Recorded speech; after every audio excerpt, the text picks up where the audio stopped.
하나님의 은혜와 사랑이 여러분들과 함께 있기를 주님의 이름으로 축복합니다. 오늘부터 갈라디아서를 한 2달여 동안 저희가 쭉 매 주일마다 읽어내려갈 것입니다. 뜨거운 여름, 이 날씨보다 더 뜨거운 이 복음의 열기로 여러분들의 속사람을 가득 채워나갈 수 있는 우리 사랑하는 제일교회 모든 성도님들 되시기를 주님의 이름으로 간절히 축원드립니다. 갈라디아서는 개신교의 역사를 시작하게 한 중요한 복음서 그리고 바울 서신 중에 하나입니다. 어떤 신학자는 갈라디아서를 작은 로마서라고 부르기도 해요. 그 이유가 무엇이냐면 로마서에서 말하는 이 예수 그리스도와 십자가의 복음이 명확하게 요약되어서 담겨져 있고요, 이신칭의의 교리가 너무나 잘 드러나 있기 때문이라는 것이죠. 사도 바울이 갈라디아 여러 교회에 편지를 보낸 이유는 1차 전도 여행을 마치고 사도 바울을 파송했던 안디옥 교회로 사도 바울이 돌아오게 됩니다. 그런데 너무 당황스러운 소식을 사도 바울이 접하게 된 거예요. 갈라디아 지역의 많은 교회들과 또 많은 믿음의 사람들이 다른 복음으로 인하여서 그 믿음이 흔들리고 있다라는 안타까운 소식을 듣게 됩니다. 자, 우리 말씀 함께 한번 읽어보도록 하죠. 6절 말씀입니다. 함께 읽습니다. 시작.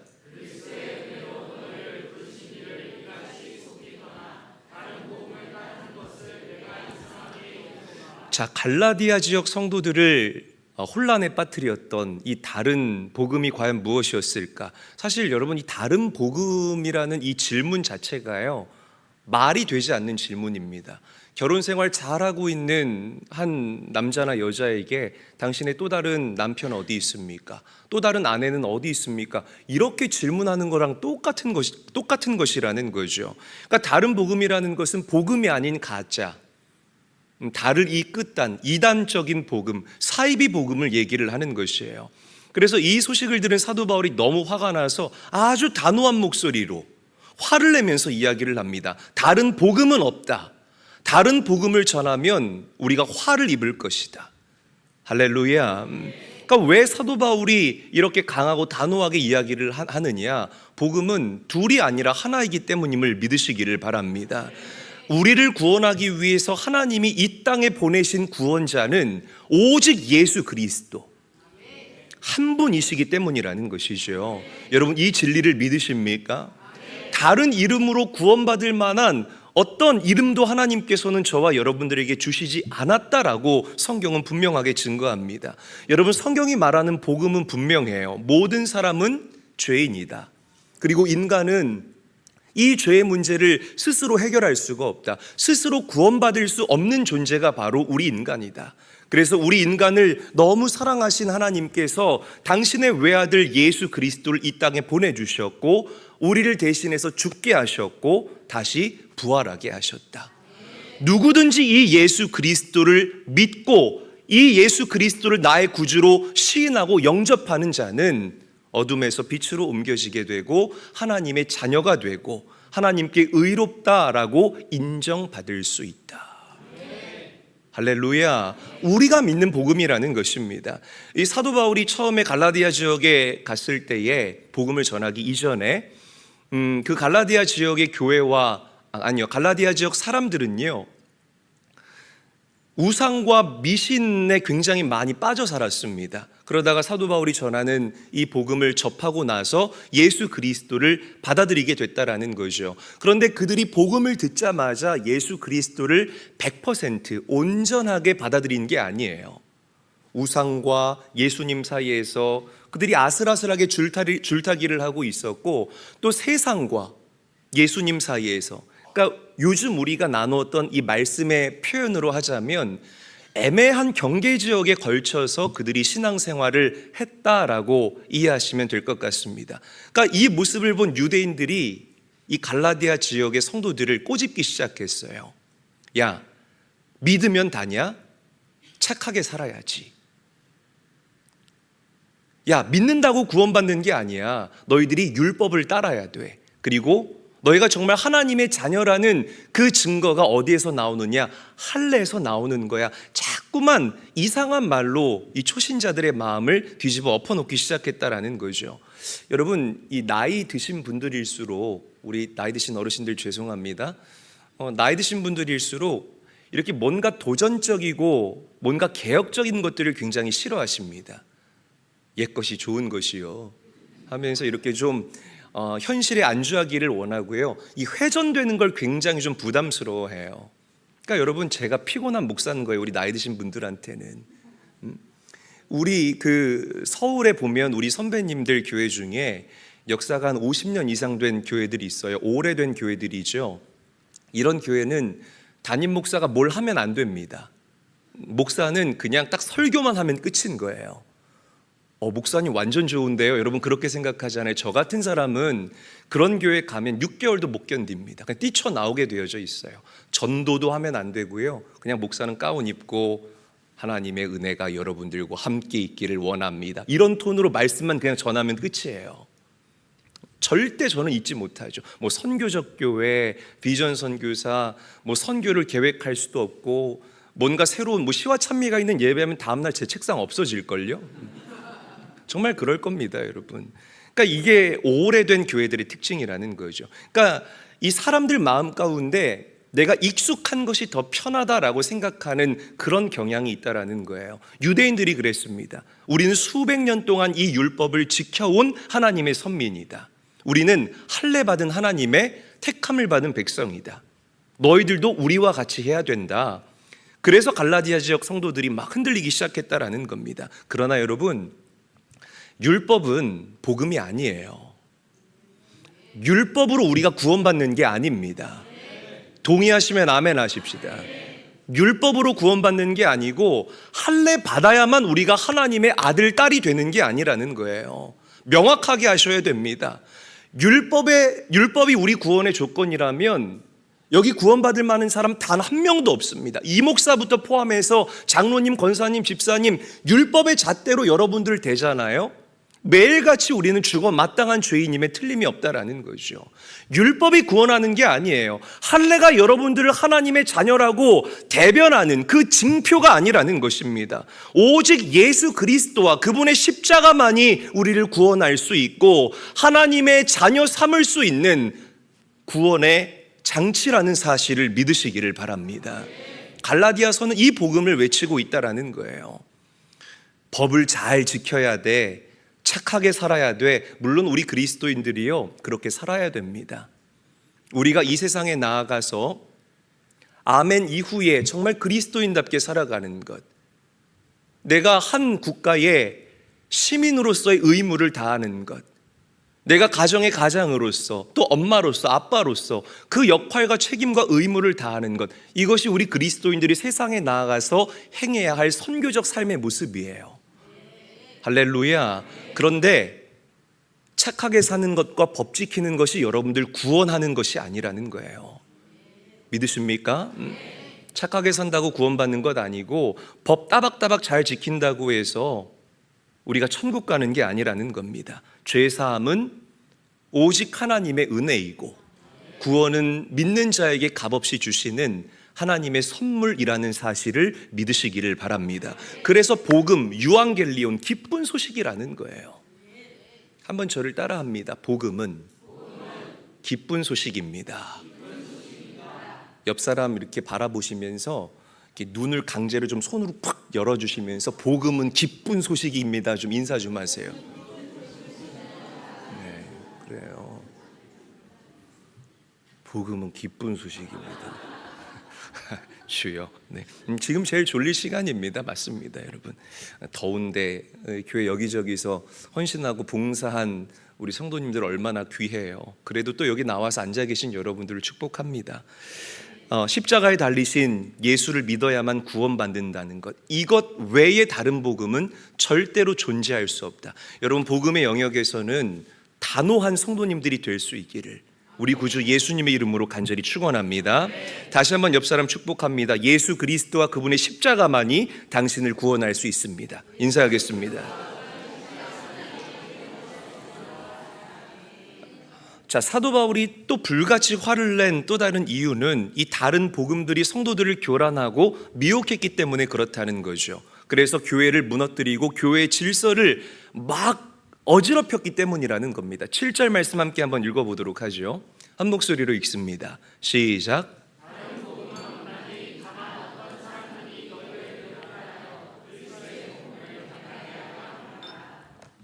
너희를 교란하여라는 말에 제가 하이라이트를 해놨죠. 헬라어로 타랏손테스라고 읽고 발음을 합니다. 어지럽히다라는 의미로 직역할 수가 있어요. 그러니까 너희들을 어지럽히는, 너희를 소란스럽게 한다라고 번역할 수 있죠. 왜 이 사람들이 다른 복음을 가지고 교회와 믿는 사람들을 어지럽히고 소란스럽게 했을까요? 그들을 넘어뜨리게 하고 교회의 질서를 완전히 뒤흔들어서 엉망으로 만들기 위해서였다라는 겁니다. 예전에 제가 이 교회 막 부임했을 때에 저희 교회 어떤 한 권사님이 등록을 하셨어요. 지금은 저희 교회에 나오지를 않습니다. 근데 이분 분위기가 이상한 거예요. 늘 저를 만날 때마다 목사님, 저는 기도를 굉장히 많이 하는 사람입니다. 자기 입으로 자신의 그런 어떤 영적인 것들을 자꾸만 드러냅니다. 그런데 여러분, 그렇게 우리 성도님들이 자기를 선전하고 광고하지 않아도 다 압니다. 굳이 그렇게 목사님 저 기도 굉장히 열심히 합니다, 이렇게 여러분들을 막 목이 터져라 PR 안 하셔도 된다라는 거죠. 그러니까 분위기가 이상해요. 그리고 이분은 항상 특징이 아주 빳빳한 1,000원짜리를 한 이만큼씩 들고 다니시는 분이었어요.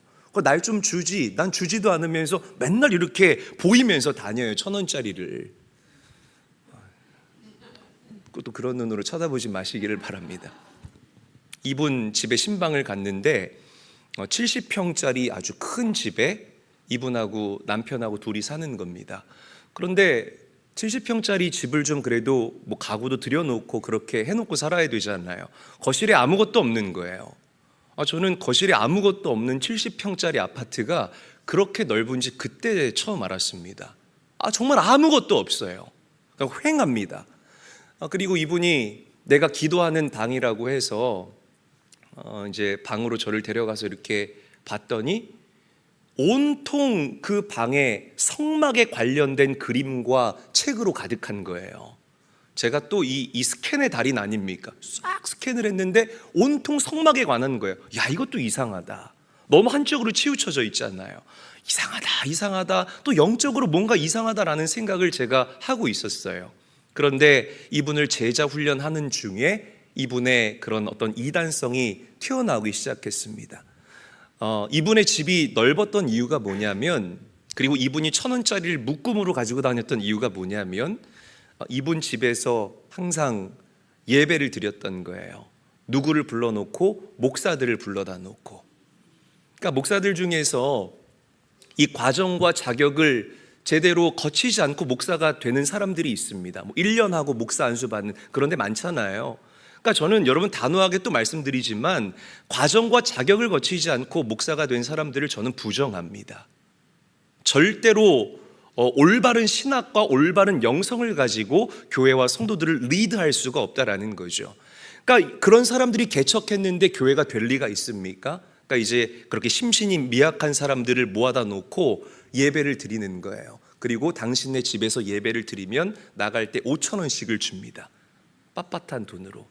목사라는 사람들이 그 5,000원 받기 위해서 그 집에 와서 예배 드리고 가는 거예요.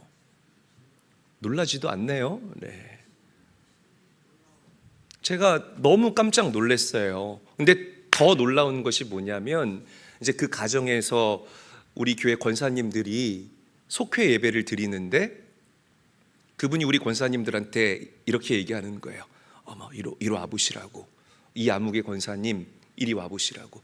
여기 우리 침대에는 예수의 보혈이 흐른다고. 여기 한번 누웠다가 일어나면 모든 질병, 신경통, 편두통, 모든 게 다 사라질 거라고. 누워보시라고. 근데 하필이면은 이청자 권사님이 그 속회 속장님이었네.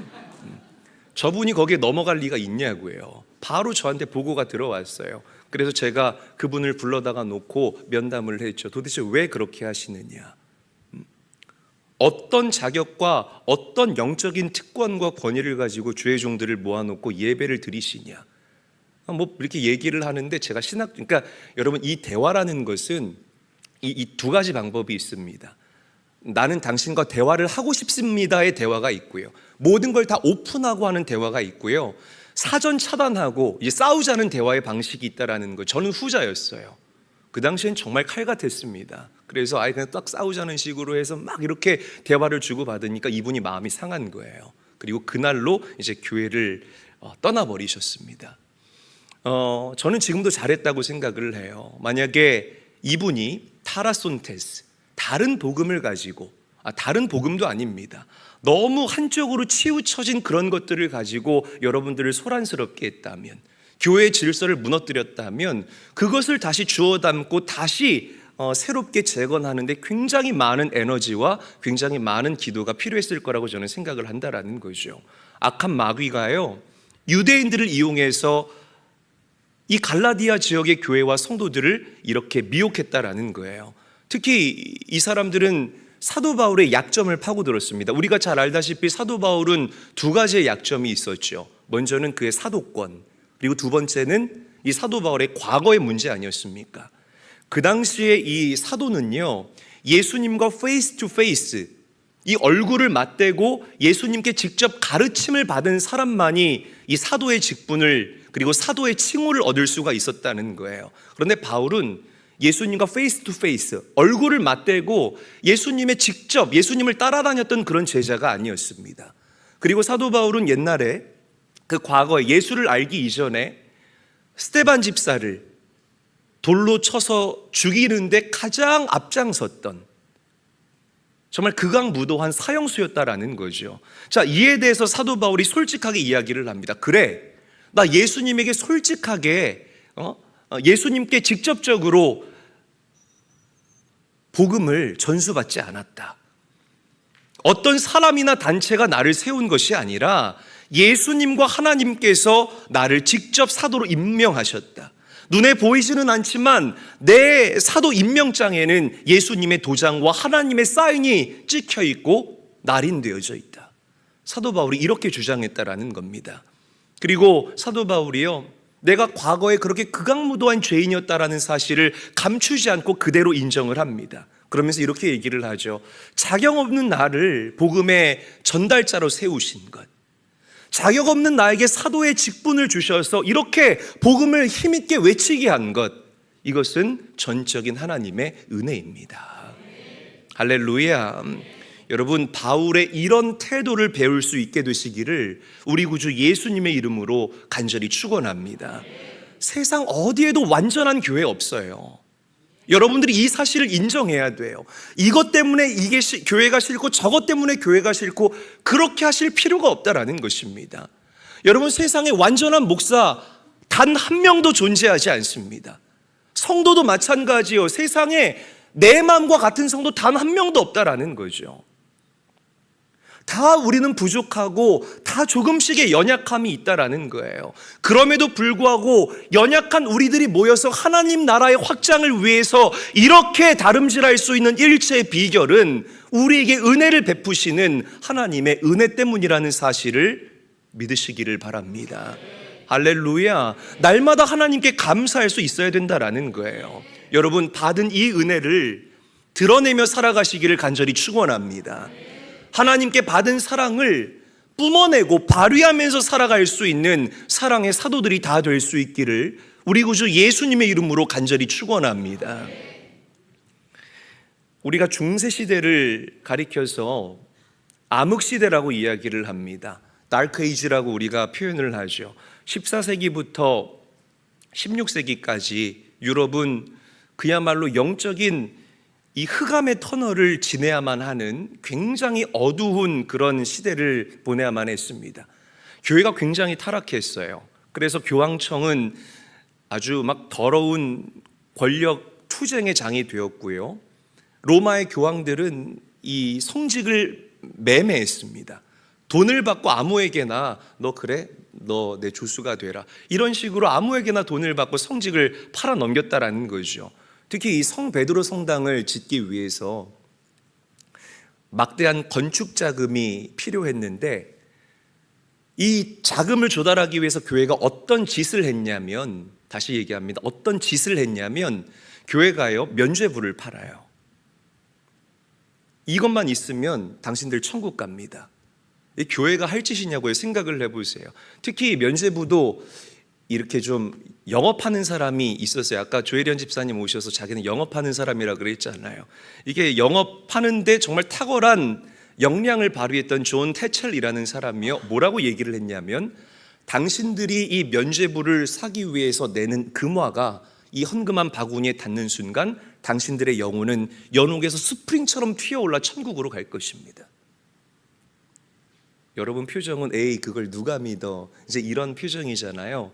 근데 이분에게는 권세가 있었던 거예요. 근데 이 권세를 복음을 위해서 사용하지 않고 면죄부를 파는데 사용했다라는 거죠.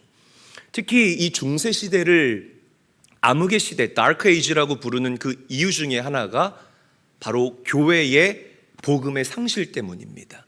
교회가 복음의 능력을 완전히 잃어버렸다는 거예요. 십자가 복음이 완전히 사라지고요, 교회 안에 공로신앙이 판을 치기 시작했습니다. 내가 드리는 예배, 내가 드리는 기도, 내 봉사, 나의 고행, 이것들이 나를 구원해 준다, 행위로 구원받는다라는 잘못된 복음이 교회 안에 만연하게 판을 치고 있었다라는 거예요. 교회 안에 복음이 사라지니까요, 어떤 일들이 일어났느냐? 복음의 능력도 사라지게 됩니다. 여러분 반드시 그래요. 제가 이번에도 우리 그 성도님 한 가정의 얘기를 제가 방송 나가서 했는데요, 정말 복음의 능력인 겁니다. 세상적으로 볼 때에 그 가정은 정말 버림받은 가정이고 다시는 재기할 수 없는 그런 가정이에요. 그런데 복음의 능력으로 말미암아 하나님께서 그 가정을 세워주시고 전혀 기대할 수 없는 방법으로 각 영역의 돌파를 이루게 하셨다라는 거죠. 여러분, 이런 능력들을 우리가 살아가면서 경험해야 됩니다. 할렐루야. 우리가 믿는 예수 그리스도는 능력의 하나님이셔요. 여러분들을 고아처럼 버려두는 그런 하나님이 아니라 여러분들을 다시 일으켜 주시는 하나님이시고, 다시 여러분들을 잘 어우르고 달래서 사명의 짐을 짊어지워 주시고, 부족하지만 나와 함께 일하겠다라고 말씀하시는 분이 우리가 믿는 예수 그리스도라는 것입니다. 그 능력을 경험해야 된다라는 거죠. 적어도 우리가 성도라면. 할렐루야.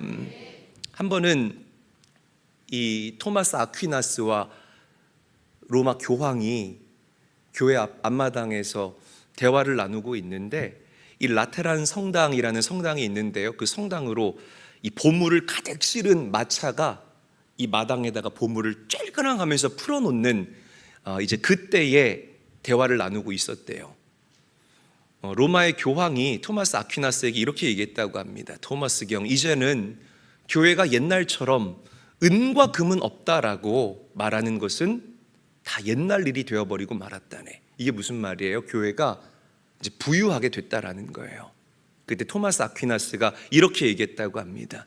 교황이시여, 그 결과 교회는 더 이상 안진뱅이에게 나사렛 예수의 이름으로 명하노니 일어나 걸어라 라고 명령할 수 없게 됐습니다. 복음의 능력이 교회 안에서 사라지고 말았다라는 것입니다. 알프레드 깁스라는 목사님이 이런 얘기를 했어요. 내가 사람들에게 철학을 강연할 때에 많은 사람들은 나를 칭찬했다. 그러나 내가 많은 사람들에게 복음을 전하기 시작했을 때에 그 사람들은 회개하기 시작했다. 할렐루야. 여러분, 십자가 복음이 우리를 회개하게 하고요, 십자가의 복음이 여러분들을 변화시키고요, 십자가의 복음이 여러분들을 경작하는 하나님의 능력이라는 사실을 믿고 여러분 가슴에 각이 날 수 있는 오늘 이 시간이 될 수 있기를 주님의 이름으로 간절히 축원합니다. 여러분 혹시 고재봉 씨라는 분 아세요? 저도 몰랐었어요. 고재봉 씨 1960년대 사람인데 저는 그때 이 세상에 태어나지도 않았었죠. 아마 뭐 여기 지금 한 60, 70 되신 분들은 고재봉 씨가 누군지 아시는 분도 계실 겁니다. 이분이 한국 사회를 뒤흔들어 놨던 이 도끼 살인마예요.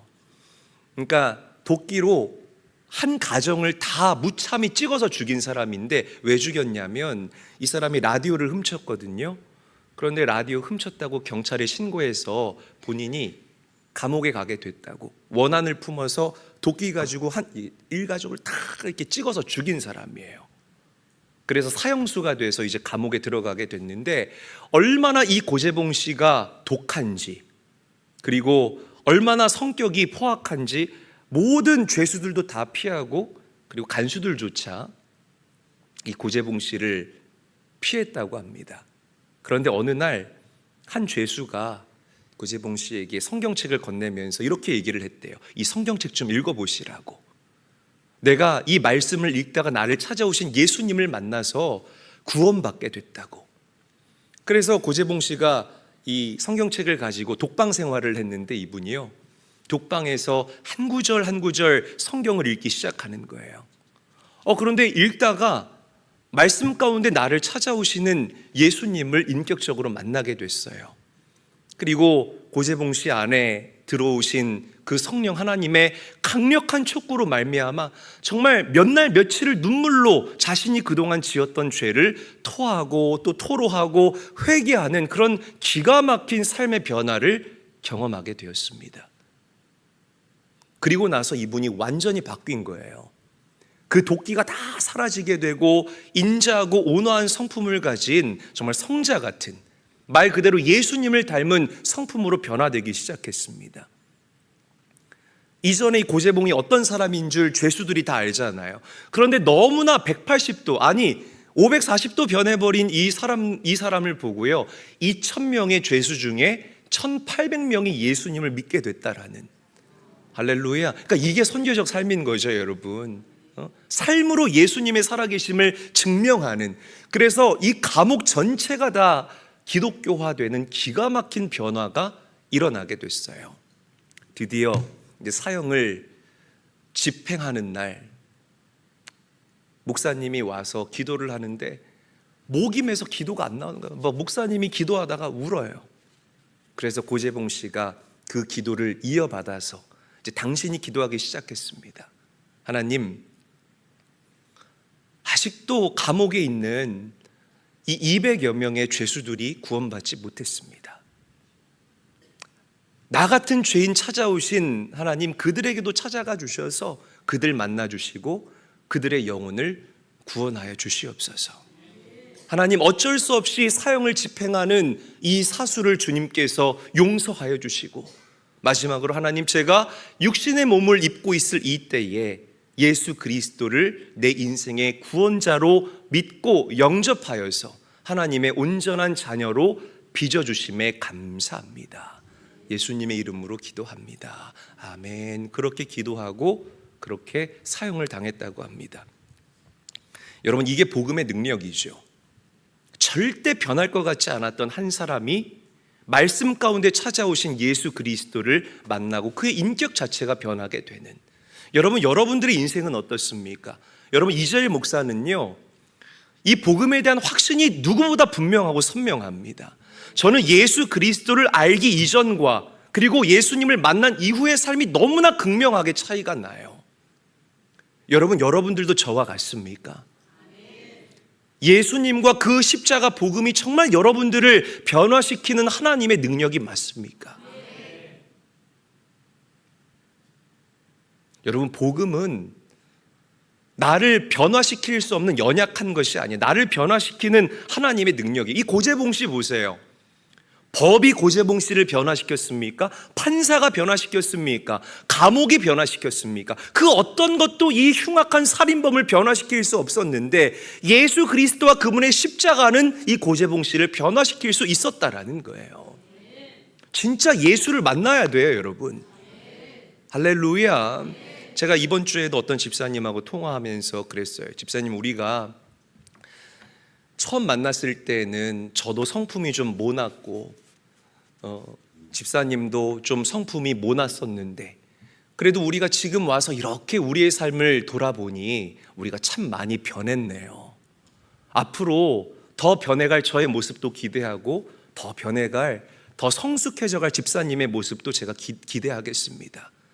저희가 서로 이렇게 통화를 했었습니다. 그러니까 여러분, 변해요. 그 변화의 속도가 다 개인 차이가 있지만 제가 경험한 우리 제일교회 성도님들은 예수 그리스도와 그분의 십자가 복음으로 말미암아 해를 거듭할수록 변하고 있습니다. 이게 복음의 능력이에요. 누가 경험하고 있는? 우리가 경험하고 있는. 그래서 저는 얼마나 기쁘고 얼마나 감사한지 몰라요. 성경을 보면 예수님의 복음으로 변화된 사람들의 이야기가 온통 가득합니다. 사복음서를 보세요. 그 소망 없던 사람들이 예수님을 만났을 때, 그 천국 복음을 들었을 때 예수의 이름으로 그 모든 질병을 물리쳤고 절망이 소망으로 바뀌게 되는 기가 막힌 역사가 일어나게 되고 어둠을 떠나보내는 기가 막힌 하나님 크기의 일들을 경험하게 된 줄로 믿으시기를 바랍니다. 예수를 받아들인 나라와 그렇지 못한 나라는요, 너무나 지금 차이가 많이 난다라는 거죠. 우리가 선교지를 다니면서 그 복음의 실제들을 경험하고 있지 않습니까? 사랑하는 제일교회 성도 여러분, 다시 한번 오늘 이 시간 여러분들을 축복합니다. 예수 그리스도와 그분의 십자가 복음이 여러분들의 삶을 기가 막히게 뒤집어 엎는, 경작시키는 하나님의 능력이 될 수 있기를 우리 구주 예수님의 이름으로 간절히 축원합니다. 간절히 축원합니다. 이 얘기하고 마치도록 할게요. 제가 미국에서 목회를 할 때, 하여튼 미국은 땅이 넓어요. 그래 처음에 가정집을 가지고 저희가 목회를 했는데, 저도 이 한국 사람의 피가 흐르다 보니까요, 이 땅을 그냥 놀리지를 않았습니다. 그래서 이 교회 들어오는 입구에다가는 꽃을 심고요, 뒷마당에다가는 토마토도 심고 고추도 심고 상추도 심고 깻잎을 심었어요. 그런데 여러분들이 잘 아시겠지만 이 상추와 깻잎은 신경 안 써도 그 다음 주 되면 이만큼 자라나 있어요. 뜯어 먹기만 하면 됩니다. 비도 알아서 잘 내리죠. 그러니까 참 편하네요. 그런데 꽃은, 한마디로 예쁜 것들은 손이 좀 많이 갑니다. 우리 사람도 그렇잖아요. 예뻐지려면 여러분 손 많이 가잖아요. 변장하고 교회 오시지 않습니까? 그러니까 이렇게 예뻐지려면 손이 많이 갈 수밖에 없어요. 자연의 이치인 것 같아요. 그래서 이 꽃을 일주일만 방치하면 금방 시들고, 근데 이 꽃이 한번 시들기 시작하면 굉장히 어글리더글리해져요. 그래서 차라리 안 심느니만 못한 이제 그런 모습으로 변화됩니다. 그래서 이걸 빨리 뽑아줘야 되거든요. 주일이 되기 전에. 그럼 그 꽃을 뽑는 거예요. 꽃을 뽑고 거기다가 또 새로운 이제 씨앗들을 뿌립니다. 그런데 이 새로운 씨앗을 뿌릴 때 우리가 그냥 뿌리는 게 아니라 밭을 한번 뒤집어 엎어야 돼요. 전주에 심었어도 그냥 그렇게 심으면 자라나지를 않아요. 땅을 부드럽게 만들어주고 뒤집어 엎어야 된다라는 거죠. 경작해야 된다라는 겁니다. 무언가를 파종할 때마다. 그런데 참 재미있는 게 이 밭을 뒤집어 엎을 때마다 그 밭에서는 항상 불순물들이 나와요. 이만한 자갈이 나올 때도 있고요, 시커먼 비닐이 나올 때도 있고요, 유리조각이 나올 때도 있고요. 이런 것들을 제거해 줘야 돼요. 그렇지 않으면 이 식물이 뿌리를 내릴 때 굉장히 방해가 됩니다. 그래서 어떤 식물은 잘 자라는데 이런 것이 걸림돌이 돼서 잘 자라지 못하는 그런 예쁜 꽃들이 있다라는 거죠. 여러분, 우리의 삶 가운데 이런 지속적인 경작이 일어나야 됩니다. 할렐루야. 무엇이 여러분들의 인생을 경작하는 줄 아세요? 예수 그리스도와 그분의 십자가 복음이 나를 경작해요. 믿으시기를 바랍니다. 저는 말씀을 묵상하는데 정말 그리스도인이기 때문에도 말씀을 묵상합니다. 말씀 앞에 온전히 서서 이 말씀이 나에게 주는, 그리고 이 말씀이 나에게 도전하는 그 하나님의 음성을 말씀 가운데서 찾기 위해 얼마나 애쓰고 노력하는지 몰라요. 제가 이제 목회를 한지 아직 15년은 안 됐어요. 이제 한 13년 정도 되어져 가는데 13년 동안 이 말씀을 준비하는 루틴이요, 한 번도 변한 적이 없습니다. 사실 말씀을 전하는 것 너무 익숙하잖아요. 이제는 이 목사에게 얼마나 말씀 전하는 게 죄송합니다, 쉬운지 모르겠어요. 그럼에도 불구하고 말씀을 묵상하고 또 그 단어를 적어보고 말씀을 소리내서 읽는 이 습관과 이 방법은요, 목회를 처음 시작할 때와 지금까지 한 번도 변하지를 않았습니다. 왜? 말씀이 이 목사에게 주는 유익이 분명하고 명확하기 때문이라는 거예요. 할렐루야. 제가 어떻게 확신에 차서 이 하나님의 복음을 여러분들에게 전할 수 있겠습니까? 제가 먼저 은혜를 받았기 때문에, 그리고 내 안에 주시는 성령의 감동이라는 명확한 확신이 있기 때문에 제가 담대하게 전할 수 있는 담력을 얻어서 여러분들에게 증거할 수 있다는 것이죠. 여러분, 복음은 능력이에요. 저도 제 30대 초반과 지금 이 40대 초반의 삶을 비교하면 예수 그리스도와 그분의 십자가로 말미암아 얼마나 저의 인격과 저의 삶이 넓어지고 크게 변했는지 모르겠어요. 그래서 저는 복음과 함께 나아갈 저의 앞으로의 인생이 너무나 기대가 됩니다. 사랑하는 제일교회 성도 여러분, 여러분들의 인생 가운데에도 예수 그리스도의 복음과 함께하는 이 여정 가운데 이런 기대와 소망이 가득할 수 있게 되시기를 주의 이름으로 간절히 축원합니다. 세상에 허탄한데 여러분들의 에너지를 쓰지 마시고요, 하루에 5분이라도 10분이라도 그 복음이신 말씀이신 예수님을 만나기 위해서 애써 보시는 여러분들이 되어 보시기를 바랍니다. 우리 주변에 참 안타까운 사람들이 많아요. 여러분들이 지금 제일교회 집사가 된 이유, 권사, 또 장로님이 될 수 있었던 것, 여러분들이 어느 날 이 전구의 불이 뿅 하고 켜지면서 내가 스스로 깨달아서 예수님을 알게 됐습니까? 그렇지 않아요. 우리도 누군가가 들려주는 복음 때문에 예수님을 알게 됐고 예수님을 믿게 됐다라는 거죠. 여러분, 예수님과 동행하는 삶 행복하시죠? 그러면 우리도 그 복음을 전하는 자로 이 땅을 살아야 할 줄로 믿으시기를 바랍니다. 돈 때문에 힘들어하는 사람들 우리 주변에 너무 많아요. 자식 문제 때문에 힘들어하는 사람들, 어렸을 적 엄마에게 부모에게 상처받아서 그 상처 때문에 지금 모난 성품을 가지고 있는 사람들, 관계의 문제 때문에 어려움을 겪고 있는 사람들, 질병으로 인해서 밤잠 못 이루는 사람들 너무나 많습니다. 복음은요, 이런 사람들의 기구한 인생을 올바른 길로, 또 완전한 길로 인도할 수 있게 하시는 하나님의 능력입니다. 우리가 먼저 경험했잖아요. 이 복음을 다른 사람들에게 증거하십시오. 뭐 하기 전에? 다른 복음이 그들을 미혹하기 전에. 할렐루야.